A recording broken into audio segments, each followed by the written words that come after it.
सद्गुरु साईनाथ महाराज की जय।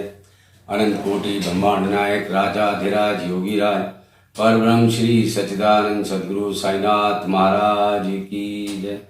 नमस्कार दोस्तों, आज मैं फिर हाजिर हुआ हूँ आपकी कुछ जो क्वेरी थी, जो आपका सवाल था, उसके जवाब के लिए। बहुत सारे लोगों ने मेरे से पूछा कि बाबा सक्सेना साहब, आप जो बाबा का भजन गाते हैं, बाबा मेरी रक्षा करना, उसमें एक शब्द आता है, नरसी की हुंडी तारी द्रौपदी की लाज बचाई, अब क्यों देर करी तूने जब मेरी बारी है।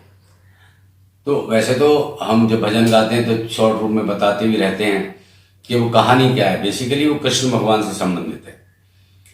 तो जिस तरीके से साईं बाबा हमारे अपने भक्त के पास आ जाते हैं किसी भी मुसीबत में चलकर, उसी तरीके से ये किस्सा बड़ा पुराना है कृष्ण भगवान का कि एक बार जो है नरसी जो थे वो शेर थे पहले, लेकिन वो उनके अंदर कुछ जागृति हो गई, और जागृति होने के बाद में वो क्या करता था, पहले तो लोगों को मार देता था, भाई उसका काम है। लेकिन एक बार एक भक्त जा रहा था तो उससे पूछा तू कहाँ जा रहा है। उसके अंदर ऐसी शक्ति आ गई कि वो बातें करने लगा। तो उसने कहा मैं दाऊ जी के यहाँ जा रहा हूँ। तो उसने कहा ठीक है। तो उसके पास कुछ जिन लोगों को मारा मूरा होगा उनके कुछ जेवर चप्पड़ पड़े होंगे, बोले ये दाऊ जी को मेरी तरफ से भेंट दे देना। वो चला गया और डरता हुआ कि लौटते में अगर इधर से आए थे तो अब तो मार देगा, अब तो उसका मतलब था अब लौट के आऊंगा तो मार ना दे। तो दाऊ जी ने कहा कि तुम क्या लाए हो, कि ऐसे ऐसे उस शेर ने जो है मुझे सामान दिया है। तो दाऊ जी ने कहा कि एक काम करो, झांझे हैं, झांझ मतलब जो पैरों में पहनते हैं, झांझे ले जाओ और ये इसको दे देना। लेकिन वो दूसरे रास्ते से आया, उसने कहा मैं उधर गया तो मार ना दे मुझे। लेकिन इसको क्योंकि जागृति थी और भक्ति अंदर जागृत हो चुकी थी और बोलने लगा था, तो वो उसी रास्ते पहुंच गया जिस रास्ते से वो जा रहा था। उसने कहा तू बच के जा रहा है, मेरे लिए दाऊ जी ने क्या दिया है। तो उसने कहा ये झांझे दी हैं। डर के कप कप आके उसने पैरों में जो शेर था उसने पैरों में जो है वो झांझे बांध दिए। झांझे बांध के नाच नाच के उसने प्राण त्याग दिए। प्राण त्याग दिए। उसका एक जन्म हुआ एक बहुत बड़े परिवार के अंदर, और जो कि बहुत बड़ा परिवार था जिसमें अरबों खरबों का बिजनेस हुआ करता था। ये तो सेठ लोग थे, 5 भाई थे, उनमें सबसे छोटा नरसी पैदा हुआ। तो बेसिकली इसका नाम था नरसिंह, लेकिन नरसी नरसी कहने लगे थे लोग। तो ये अपने भाइयों से सबसे अलग था। ये भक्ति के अंदर लीन रहता था, काम वाम नहीं करता था, भगवान का भजन गाना, ये करना वो करना। भाई लोग बहुत परेशान हुए। भाई लोगों ने कहा भाई एक काम करो तुम, कि तू अपना हिस्सा ले ले और तू काम कर नहीं कर, हमें कोई लेना देना नहीं है। इधर नरसी की एक बच्ची हो चुकी थी, बेटी, जो कि वो जवान हो चुकी थी। और नरसी ने कहा कि ठीक है आपकी जैसी मर्जी हो मुझे दे दो। तो उन्होंने उसको पैसा दिया। तो वो अरबों खरबों रुपए की दौलत थी जो उसे मिली। तो उसने क्या किया, अपनी बेटी की शादी कर दी। शादी करने के बाद में ये हस्बैंड वाइफ ने जितना भी पैसा था इसको दिया, उसको दिया और साधु बन गए और एक झुग्गी के अंदर रहने लगे। और हालात ये हो गए कि शाम को खाना है तो सुबह नहीं है, सुबह है तो शाम को नहीं है, लेकिन दिन रात भगवान की भक्ति में बड़े बड़े महात्मा उनके साथ में बैठने लगे। तो नरसी भगत जो है कहलाने लगे। इधर उसकी लड़की की जहाँ शादी हुई थी, उसकी बेटी भी हुई थी, बेटी भी जवान हो गई। तो उसने जो उसका ससुर था और सास, उसने सेठ ने कहा कि भाई ऐसा है कि सबको बुलावा देंगे भात के लिए, लेकिन नरसी को नहीं बुलाएंगे क्योंकि वो तो नंगा भूखा है, उसके पास तो कुछ देने के लिए नहीं है, यहाँ आएगा तो हमारी बेइज्जती और हो जाएगी। तो वो ऐसा करना चाहते थे, लेकिन उनकी लड़की जो थी, बेटी जो थी, उसका रामा नाम था उसका, वो बहुत दुखी हुई और रोने पीटने लगी कि नहीं मेरे अब्बा को, पापा को बुलाओ, बाबा को, बाउला कहती थी, उनको बुलाओ। तो जब उसने बहुत जिद की तो उन्होंने कहा ठीक है बुला लेते हैं। तो गुस्से में सेठ ने जो एक भात की चट्टी बनवाई, उसमें 100 मन करके सारी चीजें, मसाले 100 मन, दालें 100 मन, ये चीज 100 मन, वो चीज 100 मन, फिर उसने अपनी वाइफ को बुलाया, यानी कि इसकी रमा की सास को, कि भाई कुछ और तो नहीं रह गया है। बोली कि हाँ मेरा सिलबट्टा टूट गया था, वो सिलबट्टा और 100 किलो का सिलबट्टा जो है लिख दो, सोने का सिलबट्टा लिख दिया गया। और ये बेसिकली हंसी उड़ाने वाली चिट्ठी थी, और नाई से कहा कि भाई ले जा और जाके ये चिट्ठी वहां दे दे। मुझे मालूम है कि उसके पास खाने को भी नहीं है, तो अपना खाने का भी ले जाइए इंतजाम करके। नरसी हंसने लगा कि 100 मन से तो कोई चीज कम लिखा ही नहीं है आपने, और अब आप कह रहे हो कि जो है खाने के लिए भी ले जा। बोले जा, हम तो बता रहे हैं तुझे खाने को ले जा, नहीं तो खाना भी नहीं मिलेगा। अब नरसी बात पहुंचता है, नरसी के यहाँ नाई पहुंचता है, तो वो पूरे गांव में घूमता है कि नरसी सेठ। तो किसी ने कहा नरसी सेठ तो यहाँ कोई रहता ही नहीं। किसी ने बताया कि भाई एक है तो सही, लेकिन उसके भाइयों से मिल ले, वो तो मिलेगा नहीं तुझे, वो तो जंगलों में है और झुग्गियों में रहता है, झोंपड़ियों में रहता है, और साथ में उसके बहुत सारे साधु महात्मा रहते हैं।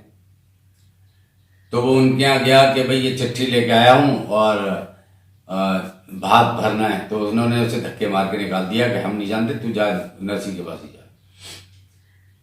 तो जब उसे कोई नहीं बता के दे रहा था, सब जगह दर दर भटक रहा था, तो कृष्ण भगवान प्रकट हो गए उसके सामने एक ग्वाला के रूप में, गांव वाले के रूप में, और कहते तुझे कहाँ जाना है? कि मुझे नरसी के जाना है, ये मैं लेके आया हूँ नरसी सेठ के लिए चिट्ठी लेके आया हूँ, और ये जो भात भरना है। तो उन्होंने कहा चल मैं बताता हूँ। तो वो झोंपड़ी के पास छोड़ के चले गए कि ये घर कृष्ण भगवान। तो वहां देखा कि वहां तो नरसी भगत और वह झोल झाल वाल बज रही हैं और गाने बजाने हो रहे हैं, मतलब भजन कीर्तन हो रहा है भगवान का, कृष्ण भगवान का। उसने कहा जी नरसी सेठ कौन है? बोले नरसी सेठ तो कोई नहीं, नरसी हैं ये, नरसी भगत तो हैं। नरसी भगत ने हाँ भैया बताओ कैसे आए? उन्होंने कहा जी मैं तो वहां से आया हूँ आपकी बेटी के यहाँ से, और उन्होंने ये चिट्ठी दी है। तो वो चिट्ठी देख के बहुत बुरी तरीके से रोने लगे, क्योंकि पैसा तो था नहीं उनके पास में। उन्होंने कहा कि अब क्या करें। खैर वो अपनी वाइफ के पास गए कि ऐसे ऐसे आया है, अब खाने के लिए क्या करें? कहीं से नमक मांग लाओ, मैं बथुआ तोड़ लाता हूँ जंगल से। खेतों से वो बथुआ तोड़ने चले गए। उनकी जो वाइफ थी, सुशीला नाम था, वो गई और जाकर उन्होंने ढूंढा बहुत जगह, लेकिन किसी ने नमक नहीं दिया। मतलब इतने दुर्दिन थे, इतनी परेशानियों में थे, किसी ने भी नमक नहीं दिया। वो आके रोने लगी, और रोने लगी तो इतनी देर में नरसी भगत बथुआ तोड़ के ले आए। बोले भाई इसे उबाल ले। बोले नमक तो कहीं मिला नहीं है। बोले नमक नहीं मिला, कोई बात नहीं, जैसा है वैसे खिला देंगे। तो कृष्ण भगवान इतनी देर में क्या करते हैं कि ये लोग अंदर बातें कर रहे होते हैं, कृष्ण भगवान आ जाते हैं और 2 थालियों के अंदर 56 भोग, सोने की थालियों में सोने का लोटा, सोने की कटोरी लेके आ जाते हैं नरसी का रूप धारण करके, और उसको नाई को खाना खिला देते हैं। तो नाई कहता है कि ये बर्तन, बोले बर्तन, जिस बर्तन में हम किसी को खिलाते हैं बर्तन हम वापस नहीं लेते। नाई तो पागल हो गया खुशी, जब वो कह रहा था खाना नहीं मिलेगा, यहाँ तो 56 भोग मिल गए और साथ में सोने के सब चीजें मिल गई, और कृष्ण भगवान अंतर्ध्यान हो जाते हैं। अब नरसी भगत आते हैं, उससे कहते हैं कि भैया ये खा लो, मैं आपके लिए बथुआ लेके आया हूं, अब जैसा रूखा सूखा खा लो, लेकिन वहां मत कहना कि हमारे इतने बुरे हालात हैं। तो नाई हंसने लगा, कहने लगा कि महाराज क्यों हमसे ऐसी बातें करते हो? बोले नहीं भैया खा लो, देखो हमारी बुराई ना हो। बोले अभी तो आपने मुझे पेट भर के खिलाया 56 भोग, ये देखो लोटा थाली सोने के सब चीजें आपने मुझे दी हैं। तो नरसी भगत समझ गए कि ये जो है कृष्ण भगवान धरती पे उतर है, और उन्होंने आके ये कमाल कर दिया।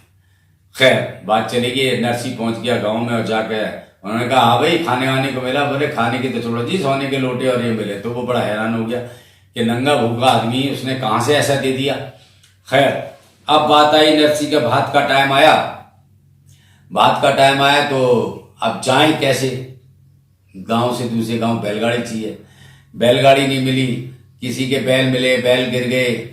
कृष्ण भगवान आ गए, बोले कि मैं चलाता हूं इन बैलों को, रूप धारण करके एक महात्मा का। अब वो उन्होंने कहा ठीक है जी। बोले एक काम करो तुम सब लोग, ये बैल धीरे धीरे चल रहे हैं, तुम आंखें बंद कर लो, आंखें बंद करो, मैं तुम्हें फटाफट पहुंचाता हूँ सिरसागर। तो वो फटाफट से जो उन्होंने सबने आंखें बंद कर ली, जितने महात्मा महात्मा बैठ गए थे बैलगाड़ी में, जो भी 5-7-10 आ सकते थे, और वो सीधा सीधा उस गांव पहुंच गए जिस गांव के अंदर ये भात भरा जाना था। जब मालूम पड़ा कि गांव में भात भरने के लिए नरसी आ गया है, तो वहां जगहसाई होने लगी बहुत ज्यादा। अरे भिखारी आ गए हैं, ये क्या भात भरेंगे, ये क्या करेंगे, क्या नहीं करेंगे। तो रामा भी, उनकी बेटी भी मिलने आई, तो उसको भैंस का झोड़ जो होता है, जहां पर भैंसें वैसे बनती है, वहां गांव से बाहर उनको ठहरा दिया गया, इतनी बेइज्जती के लिए। तो उसने कहा अपनी पापा से कि भाई आप जो है क्यों आ गए यहाँ पर, आपके पास जब कुछ नहीं था लेने देने के लिए भी, तो आपने क्यों बेइज्जती कराई यहाँ पर जो आने के बाद में। खैर वो सीने वीने से लगी, तो उन्होंने कहा भाई ठीक है, तेरा भात जो है कान्हा भरेगा। उसने कहा अगर तुम्हें पक्की बात हो कि वो भरेगा तो ठीक है, नहीं तो तुम यहाँ से सुबह तक चले जाना। और उसने जाकर अपनी सास को बोला, सास भी खूब गाली वाली बकने लगी उसको कि पानी तो भेज दो कम से कम। तो उसने कहा ठीक है, गर्म पानी ले जा जिससे उसके हाथ पैर जल जाए नरसी के।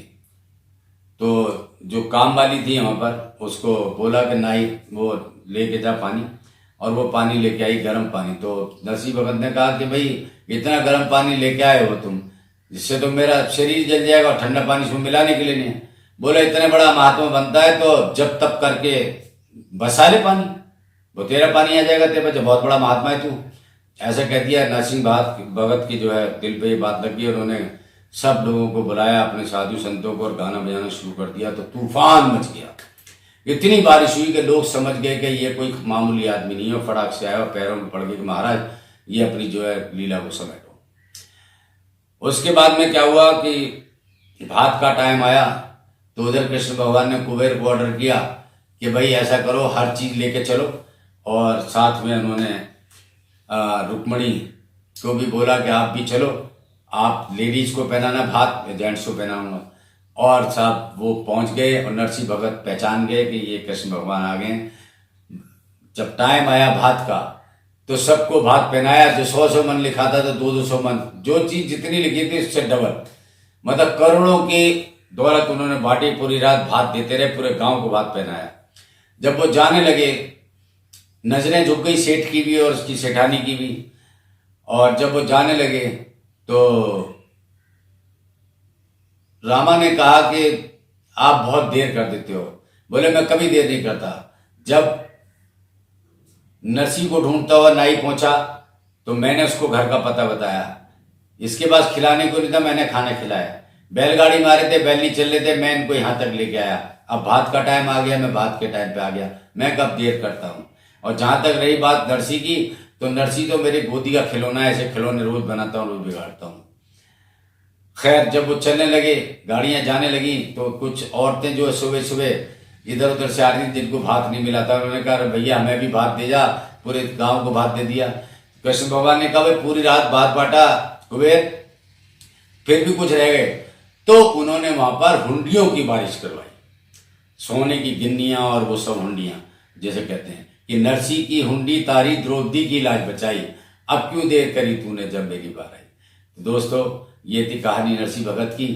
तो ये बहुत ऐसी कहानी है जो सच है। और आज भी वहां पर हुंडियों की जो वर्षा हुई थी, आज वो गांव जूनागढ़ सिरसागढ़ आज भी करोड़ों और अरबोंपति लोग वहां पर रहते हैं, गुजरात में हैं।